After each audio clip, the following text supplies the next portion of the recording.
Hola querido, la última visión en el libro de Daniel tiene 3 secciones. El prólogo en el capítulo 10, versículo 2. La visión propiamente dicha en Daniel 11, 2 hasta el 12, 4. Y el epílogo en Daniel 12, 5 al 13, que concluye no solo el capítulo, sino todo el libro también. En esta visión dada unos 2 años después del retorno de los judíos de Babilonia, Dios levantó el velo de la historia y le mostró a Daniel algunos de los escenarios que estaban detrás del conflicto que se libraba entre las fuerzas del bien y del mal. En Apocalipsis 12, 7 al 9, encontramos un cuadro similar. Miguel y sus ángeles luchando contra Satanás, el dragón y sus ángeles. Sin embargo, el resultado final jamás queda en duda. Miguel, es decir, Cristo, vence a Satanás y libera a su pueblo. Durante los disturbios de Ruanda en 1994, Podidas, aquel joven tutsi que ya mencioné en una lección anterior, huyó de los milicianos hutus. En la principal encrucijada de caminos en Kigali, una banda de hombres lo identificó como tutsi y le ordenó echarse junto al cadáver de un hombre que acababan de matar. Él se negó y comenzó a orar: Señor, ha llegado el tiempo en que muestres tu protección. Muéstrales que yo soy tu siervo y que tú eres mi Dios. Cuando uno de los milicianos vino con un machete levantado para matarlo, Podidas, con los ojos bien abiertos, oró: Señor, deténlo en el nombre de Jesús. Amén. En el momento en que Podidas habló esto, el miliciano, que ahora estaba a 1 metro de él, dio media vuelta y regresó al lugar de donde había venido. El hombre parecía confuso. Otros 2 milicianos trataron de matarlo, pero cada vez un poder invisible los detuvo. Podidas supo que Dios había enviado un ángel para protegerlo. Poco tiempo después, más tarde, la milicia le permitió milagrosamente continuar su camino. Bueno, en Daniel 2 o 11, 2, Gabriel dice al profeta: y ahora yo te mostraré la verdad. He aquí que aún habrá 3 reyes en Persia y el cuarto se hará de grandes riquezas. En el tiempo de la visión, Ciro era el monarca reinante. Los siguientes 4 reyes fueron Cambiasis, Gaumata y el falso Esmerdis, Darío I y Jerjes. Este último fue el que se casó con Esther. Cuando los griegos derrotaron su ejército en Platea, el año 479 a.C., los persas abandonaron la idea de conquistar Grecia.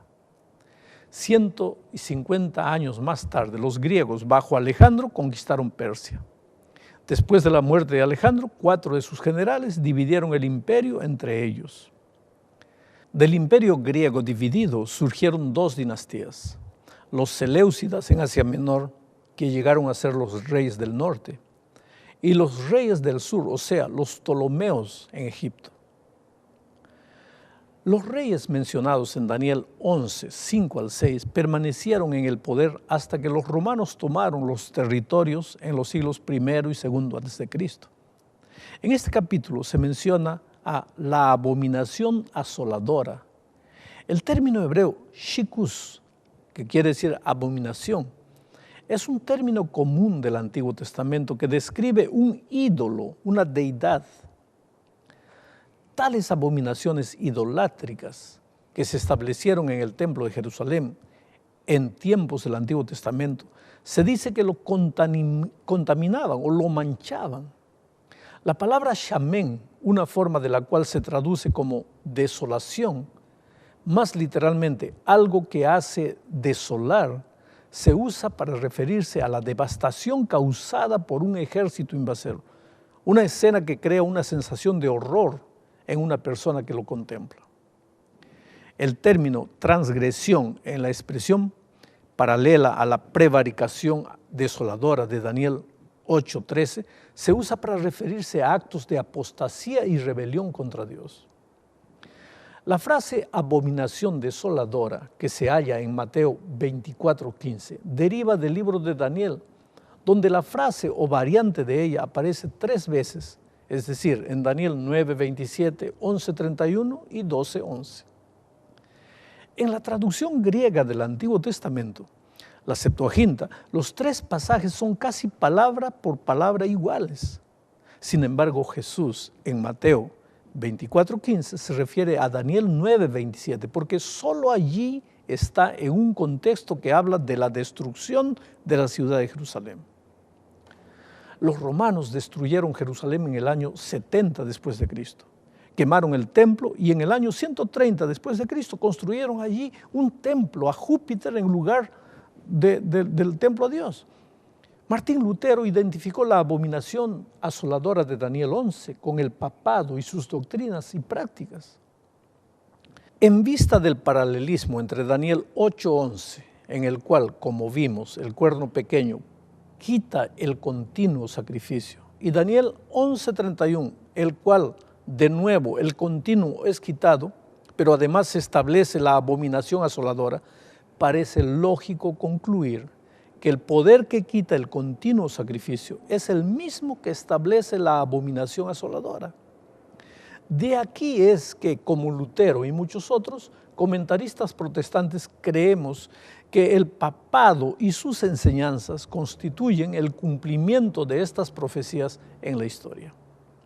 La última visión en el libro de Daniel contiene la profecía de los eventos futuros más detallada en todo el Antiguo Testamento. Hacemos bien en recordar, por lo tanto, que las grandes profecías de Daniel se dan de acuerdo al principio de repetición y expansión. Repetición y expansión.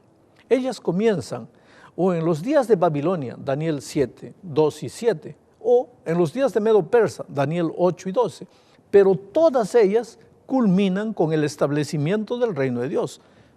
¿Te das cuenta? El mismo proceso. Las profecías de Daniel 2, 7 y 8 tratan de los mismos poderes. El capítulo 7 expande Daniel 2 y Daniel 8 expande Daniel 7. Podemos esperar, por lo tanto, que la visión de Daniel 10 al 12 ensanche el bosquejo de Daniel 8. Quiere decir, la profecía de Daniel 9 es parte de la explicación de la visión de Daniel 8. La introducción del capítulo 10 registra que los eventos descritos tuvieron lugar en el 3er año del rey Ciro. Su 3er año como rey de Babilonia sería el 535 a.C. Daniel había estado lamentándose y ayunando durante 3 semanas. El texto no da la razón para ello, aunque el versículo 14 podemos inferir que el futuro de su pueblo debe haber sido lo que tanto le preocupaba. Al final de las 3 semanas de ayuno, Daniel en el río Tigris recibió una visión que le reveló el conflicto entre las fuerzas espirituales del universo. Daniel 10, probablemente más que cualquier otro pasaje de la Escritura, expone las potencias invisibles que gobiernan a las naciones. Leemos en la Escritura que los seres espirituales llevan a cabo los propósitos de Dios en el mundo físico, en el mundo moral, así como en el mundo político. En este capítulo, sin embargo, no solo aprendemos que Israel tenía un Dios maravilloso para protegerlo como nación y cuidar sus intereses, sino también que las naciones que se oponían a Israel tenían sus príncipes que eran antagonistas de aquellos que velaban por Israel. De acuerdo con Efesios 6:12, los príncipes de las potencias paganas eran los gobernadores de las tinieblas de este siglo. Oh querido, en los anales de la historia humana, el crecimiento de las naciones, el levantamiento y caída de los imperios parece depender de la voluntad y las proezas del hombre. Los sucesos parecen estar determinados en gran parte por el poder humano, por su ambición, por su capricho. Pero querido, en la palabra de Dios se descorre el velo y contemplamos detrás, encima y entre la trama y la urdimbre de los intereses, las pasiones y el poder de los hombres, los agentes del ser misericordioso que ejecutan silenciosa y pacientemente los consejos de la voluntad de Dios. Los críticos modernos consideran que estos capítulos son una descripción de las guerras entre los gobernantes seleucidas, el rey del norte, y Ptolomeos, rey del sur, culminando en la carrera del rey sirio Antíoco IV Epífanes, a quien veían como el principal actor de los versículos 21 al 45. Los evangélicos, por lo general, siguen este bosquejo, excepto que del versículo 35 en adelante, algunos ven en los actos de Antíoco Epífanes un presagio de las actividades del anticristo de los últimos días, mientras que otros postulan una brecha de muchos siglos entre los versículos 35 y 36 e interpretan que los últimos 10 versículos solo se aplican a un futuro anticristo. Dentro de la Iglesia Adventista del Séptimo Día, este capítulo ha recibido diversas interpretaciones. Las diferencias entre los diversos autores tienen que ver básicamente con la pregunta: ¿en qué momento de la historia entran los romanos y el papado al escenario? El comentario bíblico adventista y el pastor Maxwell ven la entrada de los romanos en el versículo 14. El pastor Anderson y el pastor Price, el pastor Shea también creen que los romanos entran en la escena en el versículo 16. El pastor Duncan cree que los romanos aparecen solo brevemente en el versículo 4 y del versículo 5 pone al papado como el rey del norte hasta el fin del capítulo. El pastor Maxwell aplica los versículos 21 al 45 al papado. Shea dice que el papado entra a la historia en el versículo 23, Price en el versículo 30 y el comentario bíblico adventista y pastor Anderson creen que no es sino hasta el versículo 31 donde uno puede discernir las actividades del papado. La interpretación de los versículos individuales difiere en cada caso. En vez de intentar decidir cuál de las interpretaciones parece ser la correcta, en este estudio nos vamos a enfocar en aquellos puntos en la historia que son claros y transparentes y que podemos apoyar usando el principio la escritura interpreta a la propia escritura y un pasaje es la clave del otro pasaje. Primero, al principio de Daniel 11, el ángel se refiere a los reyes persas y griegos. El rey valiente del versículo 3, cuyo reino se romperá hacia los 4 vientos del cielo, es claramente Alejandro el Grande.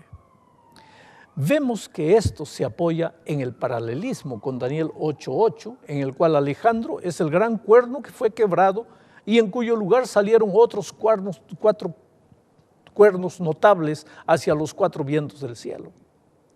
Los 4 cuernos simbolizan a los reinos helenísticos que surgieron después de la caída del imperio de Alejandro. El siguiente evento claramente identificable es la muerte del Mesías en el versículo 22.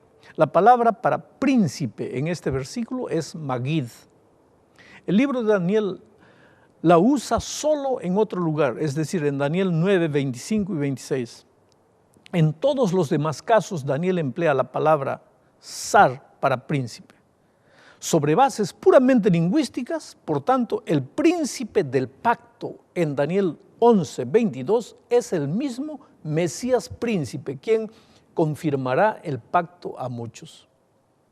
Ahora, siendo que Daniel 9, 26, 27 y 11, 22 se refieren obviamente a la crucifixión de Cristo bajo los romanos, el imperio romano debe entrar al escenario de la historia en algún momento después de Daniel 11, 22. El tercer evento que podemos interpretar por el método de comparar escritura con escritura es el acto pronunciado: y quitarán el continuo y pondrán la abominación asoladora, en Daniel 11, 31. Quitar el continuo es exactamente la misma expresión que se usa en Daniel 8, 11, la cual vimos que se refería al acto de quitar el ministerio intercesor de Cristo en el santuario celestial a través del sacerdocio papal, y la abominación asoladora representa el vasto sistema de creencias y prácticas que durante más de 1000 años condujo al pueblo lejos del ministerio sacerdotal de Jesús. De este modo, el papado aparece en este capítulo, o en el versículo 31 o poco antes. El cuarto asunto que nos da un marcador cronológico en la historia es la expresión tiempo del fin, del versículo 40. La frase tiempo del fin aparece solo en el libro de Daniel. Una en la visión de Daniel 8, versículo 17, y 4 veces en conexión con la última visión de Daniel. Las visiones de Daniel 8 y 11 llegan hasta el tiempo del fin, en el cual, de acuerdo con Daniel 12:2, tiene lugar una resurrección. Daniel 12:4 indica que justo antes del fin de la historia, la gente estudiará las visiones de Daniel del mismo modo que el profeta estudió la profecía de los 70 años. Y en el epílogo del libro de Daniel, que está en el capítulo 12, 5 al 13, el ángel le dice al profeta que cierre las palabras y selle el libro hasta el tiempo del fin. Luego, el conocimiento de las visiones se incrementaría y la gente comprendería su significado. Por medio de la historia sabemos que en el siglo XIX, después del fin de los 1260 años de Daniel 7:25, el conocimiento de las profecías de Daniel aumentó dramáticamente. Los días proféticos de Daniel habían sido comprendidos como años calendarios solo por 7 escritores en el siglo XVI y solo por 12 en el siglo XVIII, pero fueron correctamente comprendidos por 21 de los 22 que escribieron acerca de esto en el siglo XVIII. Y por más de 100 de los 109 que escribieron acerca de este tema de Daniel entre 1800 y 1850, dice Ernest Marter. Oh querido, es razonable por tanto concluir que el tiempo del fin comenzó con la caída del papado en 1798. Por tanto, debemos buscar los eventos de Daniel 11:40 en adelante en el tiempo que media entre la caída del papado en 1798 y la resurrección en el tiempo del fin. El quinto punto que podemos comprender fácilmente es la resurrección al final de la visión, Daniel 12:2. El texto declara: y muchos de los que duermen en el polvo de la tierra serán despertados, es decir, serán resucitados, algunos para vida eterna y otros para condenación perpetua. Es claro que esta no puede ser la resurrección general que ocurrirá durante la segunda venida de Cristo, cuando solo los justos resucitarán. Esta tampoco puede ser la resurrección de los impíos 1000 años más tarde. Esta, por tanto, debe ser una resurrección especial de algunos justos y algunos impíos durante el tiempo de la séptima plaga. Esta resurrección especial traerá a la vida a todos aquellos que han muerto en la fe del mensaje del tercer ángel. Elena de White dice: todos los que murieron en la fe del mensaje del tercer ángel salen glorificados de la tumba para oír el pacto de paz que Dios hace con los que guardaron su ley. Después dice: los que le traspasaron, los que se mofaron y se rieron de la agonía de Cristo y los enemigos más acérrimos de su verdad y de su pueblo son resucitados para mirarle en su gloria y para ver el honor con que serán recompensados los fieles y obedientes. Esto es lo que declara el espíritu de profecía. Bueno, querido, estos 5 puntos nos proporcionan el bosquejo básico para Daniel 11. Todos los otros eventos históricos mencionados en el capítulo deben acomodarse a este marco cronológico. Esa, por supuesto, no es de ninguna manera una tarea fácil, como nos indica la amplia variedad de interpretaciones entre los comentaristas adventistas del séptimo día. ¿Qué podemos aprender de todo esto? Daniel 10 nos enseña que la humanidad tiene libertad para oponerse a Dios. Aunque Satanás y Cristo intentaron influir en la mente del rey, ninguno pudo forzarlo. Dios demostró gran condescendencia al admitir ser resistido, pero lo mismo se aplica a cada uno de nosotros.